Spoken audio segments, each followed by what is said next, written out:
Vamos. Muy bien.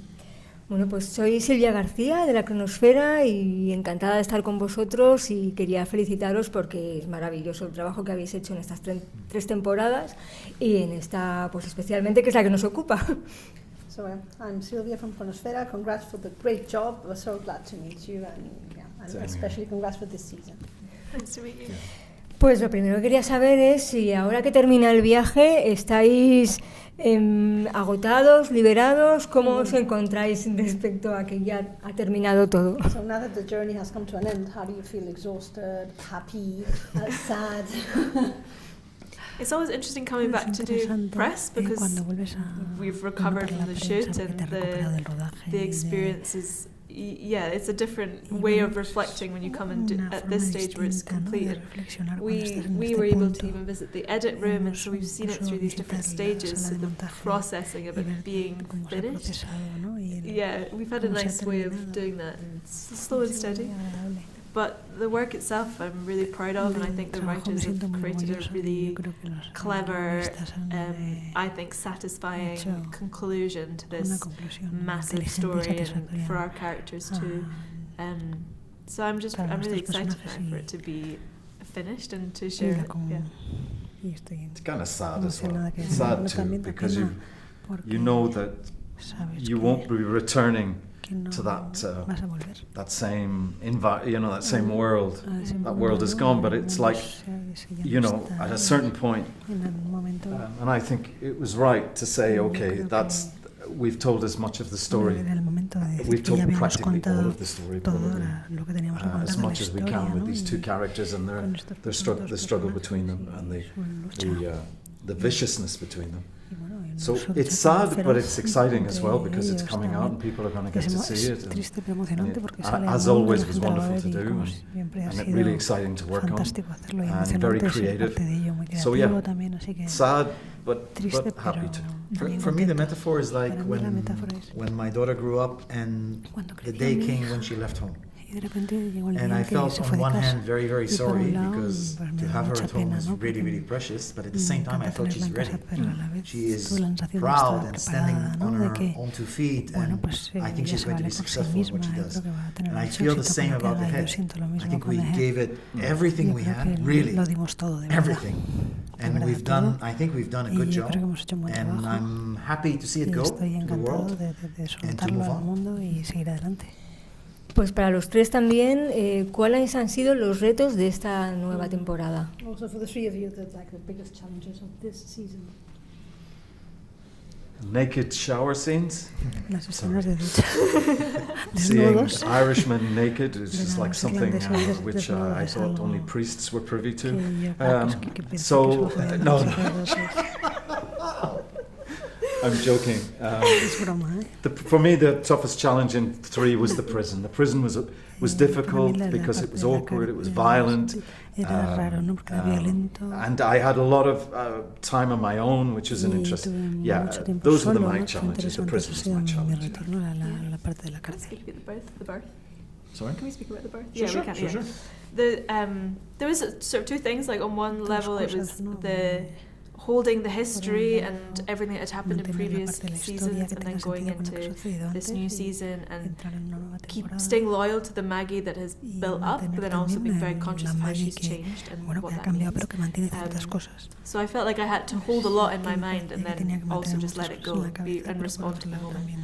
There's one scene in particular which myself and Olivia Morris were working on, which is a birth scene, and we were very conscious of the number of birth scenes that we've seen in dramas where the trauma of birth is used as a device to further a story, but in a way that's like sensationalizing something that women do all the time. And this is of course a thriller, so that's inevitably an element of it. It's a jeopardy, it's a high stakes situation, but we wanted in that case to make it as accurate and as believable as possible and respectful as possible. So we both did a lot of research. Olivia did so much detailed work to get the performance right, because obviously neither of us have had children. And we also had a midwife on set who helped direct us and make it as medically accurate as possible. And I haven't actually seen it yet, but we were really proud of the work that we put into that moment, because we want it to. It's a difficult enough experience, and you don't need to leave reality for it to be something that women especially know is a very scary situation. For me, the third season, the toughest, there were two things that made it hard. One was the responsibility, because when we started The Head, it was a thing that we have done, and it turned into a huge success. But when we started the first season, it felt almost like, no pressure. Whatever you do is what you do. But when you get to season 3 and you have built a franchise, you feel the responsibility to end it like it started and to give it a nice farewell. So in that sense, I felt like we need to be really, really good. And the second thing is the environment of the media market has completely changed throughout those 5 years. And it doesn't become easier, it becomes harder. It becomes harder and harder to deliver something of that same quality when your budgets are changing and the challenges are changing after COVID, after what's happening to the market. The ability to deliver season 3 in the quality of 1 and 2 in that market was really, really hard. And I think in that sense, we should hand over the credits not just to the people working there, but also to the production team and Jorge, the director, who really made magic in taking something that has this size and making it look way, way, way bigger. This thing behind us is so complicated to do in the budget that we had, and I think the result is incredible. Una de las tramas de esta temporada es el experimento al que se tienen que someter varios personajes. Me gustaría saber si vosotros, a nivel personal, haríais algún experimento pues, para mejorar la humanidad. Cualquier tipo de esos experimentos que sabemos que se hacen. Yeah, one of the plots of the show is the trial, no, that people are subject to human trials. Yeah. And I was wondering if you would do that for humankind, like would you be subject to something like that to have a better world? Don't make Irish people. No, I was going to mention. Would I do that for you? There's money involved, though. That's the difference. For some. For some. For some. Yes, I would. Yes, I would. If I had 2 weeks to live, yeah. That's an ortho response. No, I would. Yeah. I would like to think that I would. I would like to think that I would, but I think this is a question that is so theoretical. It's so easy to answer when you're sitting on a chair in a hotel and you say, yeah. But the real question is, when it happens to you in real life, are you willing to take that chance? And then the question is, what for? And I think people are willing to take risks for things that they perceive as important to them. And I think that humanity seems such a grand thing that it's hard to grab it and to say, yeah, for humanity I will risk my life. Like I'm sure that I will risk my life for my family, for my country. But for humanity, there's a big question. Because I think you want to risk your life for something that you see the results.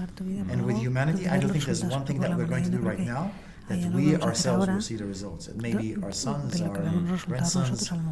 And that's a hard taking, but I think this world would not exist without people who are willing to take that risk. So I salute them. I think humans like guaranteed reward, or they like to know whenever people take a risk, it's whenever someone else has taken a risk in front of them and it clearly paid off, whether it's saying what you believe, whether it's taking a political action, whether it's partaking in a trial. I think the idea is glorifying, but the sort of social constraints we have to not do what everybody else is doing, and to be brave enough to step out, especially if there isn't like a sort of financial reward, something that does self-serve. I don't know, I think we all have ideas of doing the right thing, but we're much more sort of conditioned by what's happening around us. I think fear plays part in these decisions always. I also think it's a generational thing. Like the issue of human experiments is a major issue in season 3. This is the new element that we bring into the story, these 5 human subjects who are willing, each for their own reason, money, idealism, family, you name it. But I think there's something about generations, and I think in this moment right now, there's like a huge change between, it used to be, I'm the most important thing in the world, whatever I do needs to do good for me, I take decisions only about me. This used to be. But now in the past years, we see more and more young people who are actually saying, I'm not that important. There's something much bigger here. And I think that question is at the heart of season 3. What are you willing to do for something that is much larger than you? Way larger than you. Well, thank you very much. Thank you. Thank you. It's been a pleasure. It's me too. Thank you so much. Thank you.